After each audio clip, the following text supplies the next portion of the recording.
Assalamualaikum warahmatullahi wabarakatuh. Hari ini, selamat siang semuanya. Hari ini kami akan menyampaikan materi mengenai diagnosis kesulitan belajar atau DKB.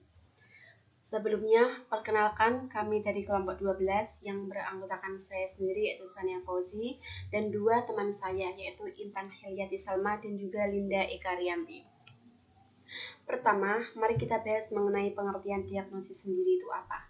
Nah, diagnosis yaitu suatu upaya atau proses menemukan kelemahan atau penyakit yang dialami seseorang atau siswa dengan melalui pengujian dan studi yang seksama mengenai gejala-gejala. Jadi, dalam diagnosis di sini kita itu menemukan penyakit atau kelemahan. Nah, kedudukan dari DKB atau diagnosis kesulitan siswa ini bertujuan untuk menemukan apa saja atau faktor-faktor apa saja yang menyebabkan siswa itu kesulitan dalam belajar atau mempunyai kelemahan apa sih, faktor-faktor kelemahan apa atau faktor-faktor hambatan apa sih yang menyebabkan siswa itu sulit dalam belajar. Dan yang kedua yaitu mengenai pengertian kesulitan belajar. Jadi pengertian kesulitan belajar di sini yaitu suatu kondisi tertentu yang ditandai adanya hambatan dalam kegiatan mencapai tujuan. Nah, kita dapat menemukan ciri-ciri siswa yang mengalami kesulitan belajar atau memiliki hambatan dalam belajar seperti kayak memiliki gejala emosional yang kurang wajar, memiliki sikap yang kurang wajar, memiliki tingkah laku yang kurang wajar, atau lambat dalam mengerjakan atau melakukan tugas-tugas kegiatan belajar. Nah, setelah kita memahami mengenai diagnosis dan juga kesulitan belajar di sini, kita dapat menyimpulkan bahwa diagnosis kesulitan belajar adalah upaya untuk memahami jenis dan karakteristik serta latar belakang kesulitan-kesulitan belajar dengan menghimpun dan mempergunakan berbagai data informasi selengkap-lengkapnya dan seobjektif mungkin, karena hal itu dapat memungkinkan untuk mengambil kesimpulan dan keputusan serta mencari alternatif kemungkinan pemecahannya. Jadi, dalam diagnosis kesulitan belajar kita tidak hanya memahami mengenai jenis dan karakteristik atau latar belakang siswa, tapi kita juga ikut serta meningkatkan atau memecahkan permasalahan mengenai hambatan-hambatan atau kesulitan yang dialami oleh siswa tersebut. Materi selanjutnya adalah konsep dasar diagnostik kesulitan belajar. Dalam proses pembelajaran, tugas guru tidak hanya sekedar menyampaikan atau mentransfer ilmu atau bahan pelajaran kepada peserta didik. Guru sebagai pendidik dituntut untuk bertanggung jawab atas perkembangan peserta didik. Kegiatan memahami kesulitan peserta didik ini dikenal dengan diagnostik kesulitan belajar atau lebih dikenal dengan istilah diagnosis kesulitan belajar.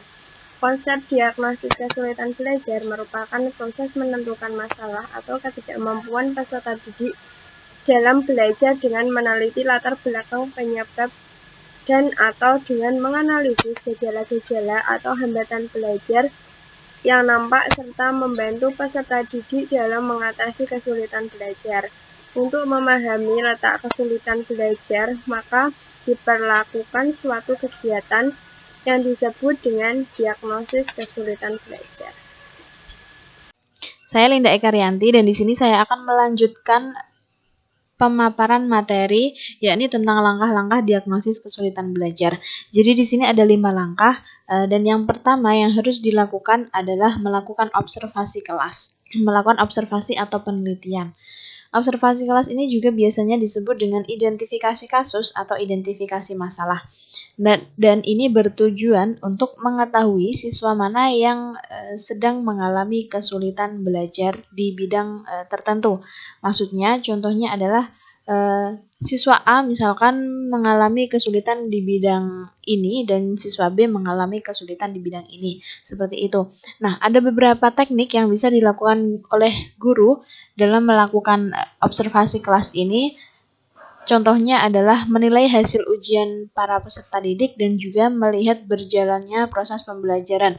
Misalkan dalam berjalannya diskusi, guru bisa menilai dari situ apakah siswa tersebut aktif atau cenderung tidak, seperti itu. Nah, yang selanjutnya adalah memeriksa penglihatan dan juga pendengaran siswa. Penglihatan dan juga pendengaran ini adalah hal yang terpenting yang dimiliki oleh siswa dari segi fisik ya, dari segi indera, yakni ketika penglihatan dan juga pendengaran seorang siswa berfungsi dengan baik, maka apapun yang dijelaskan oleh guru, mereka pun akan mencernanya dengan baik. Dan begitupun sebaliknya, jika mereka memiliki penglihatan dan juga pendengaran yang kurang baik, maka materi yang disampaikan oleh guru pun mereka tidak akan mencernanya dengan baik. Ini yang sering diabaikan oleh guru, tapi ini justru sangat penting karena sebelum melakukan pembelajaran, guru harus memeriksa penglihatan dan juga pendengaran siswa apakah berfungsi dengan baik ataukah tidak. Nah, yang selanjutnya adalah wawancara orang tua atau wali murid.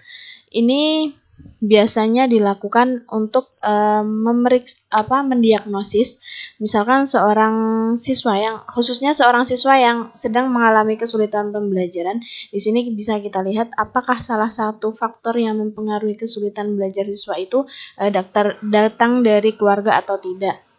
Misalkan di dalam keluarganya sedang ada problem atau masalah, dan itu bisa dilihat ternyata kesulitan belajar yang siswa alami itu berasal dari keluarga ataukah dari sekitarnya, seperti itu. Jadi di sini perlu dilakukan wawancara oleh guru kepada orang tua si murid. Nah, yang selanjutnya adalah memberikan tes diagnostik bidang kecakapan tertentu.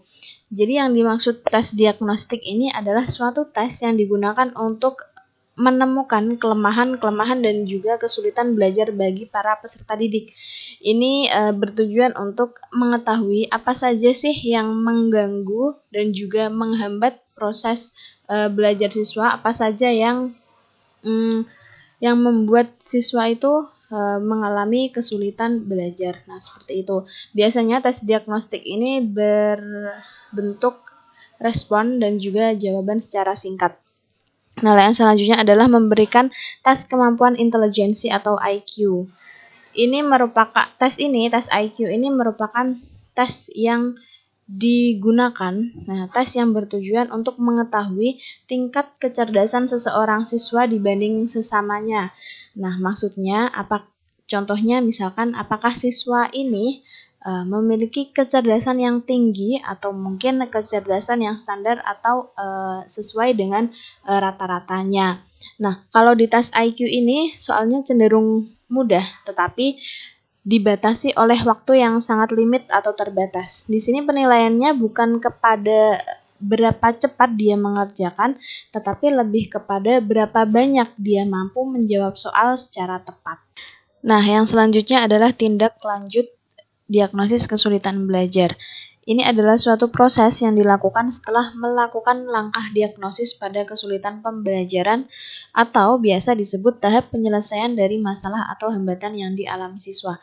Nah, ketika kalian sudah menemukan hambatan atau masalah yang dialami oleh siswa, kemudian kalian perlu melakukan sebuah tindak lanjut dari diagnosis tersebut. Nah, ini biasanya disebut juga tahap pencarian solusi ya, tahap penyelesaian dari masalah. Contohnya adalah ketika misalkan siswa mengalami kesulitan belajar disebabkan karena problem dari keluarganya misalkan. Nah, ini seperti yang saya contohkan tadi bisa didiskusikan atau bisa dibicarakan baik-baik dengan keluarga si siswa tersebut. Nanti baiknya atau mungkin penyelesaian yang tepat itu seperti apa. Nah, seperti itu. Contoh yang lain juga program pengajaran remedial.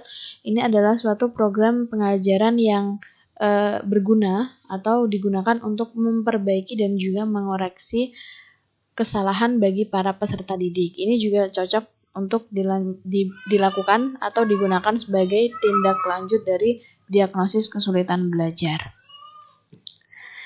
Dan sekian presentasi dari kelompok kami. Jika ada kesalahan maupun kata-kata yang kurang berkenan, mohon dimaafkan.